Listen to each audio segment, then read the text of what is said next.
اور مصر میں جس شخص نے اس کو خریدا اس نے اپنی بیوی سے جس کا نام زلیخا تھا کہا کہ اس کو عزت و اکرام سے رکھو، عجب نہیں کہ یہ ہمیں فائدہ دے یا ہم اسے بیٹا بنا لیں۔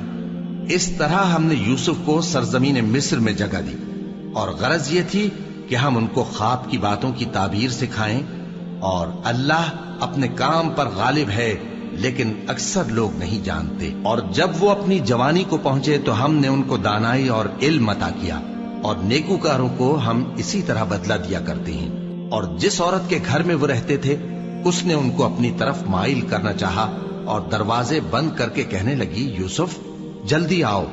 انہوں نے کہا کہ اللہ پناہ میں رکھے، وہ یعنی تمہارے میاں تو میرے آقا ہیں، انہوں نے مجھے اچھی طرح سے رکھا ہے، میں ایسا ظلم نہیں کر سکتا، بے شک ظالم لوگ فلاح نہیں پائیں گے۔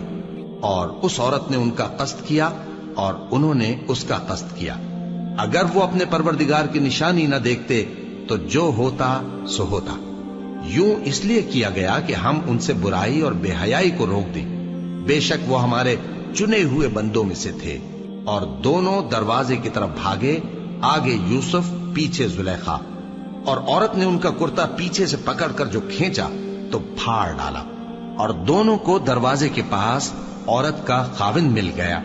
تو عورت بولی کہ جو شخص تمہاری بیوی کے ساتھ برا ارادہ کرے اس کی اس کے سوا کیا سزا ہے کہ یا تو قید کیا جائے یا اسے دکھ کا عذاب دیا جائے۔ یوسف نے کہا، اسی نے مجھ کو اپنی طرف مائل کرنا چاہا تھا، اور اس کے خاندان میں سے ایک گواہ نے گواہی دی کہ اگر اس کا کرتا آگے سے پھٹا ہو تو یہ سچی اور یوسف جھوٹا ہے، اور اگر کرتا پیچھے سے پھٹا ہو تو یہ جھوٹی اور وہ سچا ہے۔